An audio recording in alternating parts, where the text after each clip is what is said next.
वाहिगुरु जी की फतेह। हे वाहिगुरु जी सच्चे पातशाह, आपका कोटान कोट शुक्राना है। वाहिगुरु जी आपका कोटान कोट शुक्राना।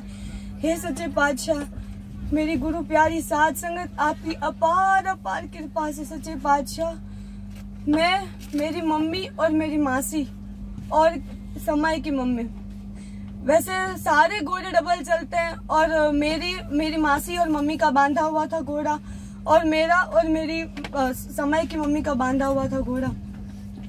बट मेरी मम्मी और मासी का घोड़ा आगे चलता गया, बट समय की मम्मी बहुत डर रही थी, वो इसलिए घोड़े से उतर गए। इसलिए घोड़े वाले ने मुझे भी उतार दिया, बोला कि नहीं बहन जी आप भी उतर जाओ। बट एक कोई था, उसने बोला कि नहीं आप मेरे सिंगल घोड़े पे बैठ जाओ। बट घोड़े वाले बोलते हैं ना कि नहीं आप डबल घोड़े में ही बैठो और हम अपने घोड़े को संभालेंगे, तीसरा घोड़ा नहीं संभालेंगे। फिर भी मैं उस घोड़े पे बैठ गई और मैं चलती रही, बहुत रोई। इतना गुरु गोविंद सिंह जी को याद किया कि मेरी कोई सुन भी नहीं रहा था। बट सच में मैंने गुरु को इतना, मेरे मन की आवाज निकली और सच में एक कोई कलगीधर मेरे पिता थे और कलगियां अच्छी सजी हुई थी, मैंने उनको अच्छी तरह से देखा था। वो चल रहे थे, मेरे को इतना रोते हुए देख के, इतना मेरे को मेरी पुकार सुनते हुए उन्होंने अपना खुद का एक घोड़ा करवा लिया। जैसे ही उन्होंने अपना घोड़ा करवाया और उसने बोला कि अपने मालिक को बोला कि इस बच्ची का घोड़ा मेरे घोड़े से बांध दीजिए। लास्ट में बस हेमकुंड साहब आने में 15-20 मिनट की बस देर थी। उसने बोला बच्ची तू रो मत, मैं तेरे साथ हूँ ना, तू रो मत, तू बस गुरु को, वाहिगुरु को याद करती रहे।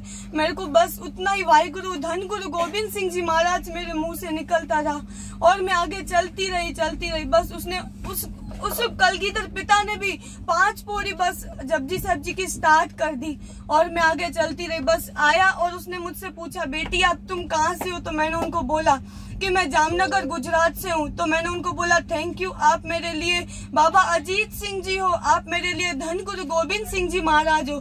तब उसी ने खुद ही बोला नहीं बेटी मुझे रब ने भेजा है तो ऐसा मत बोल। तो मैंने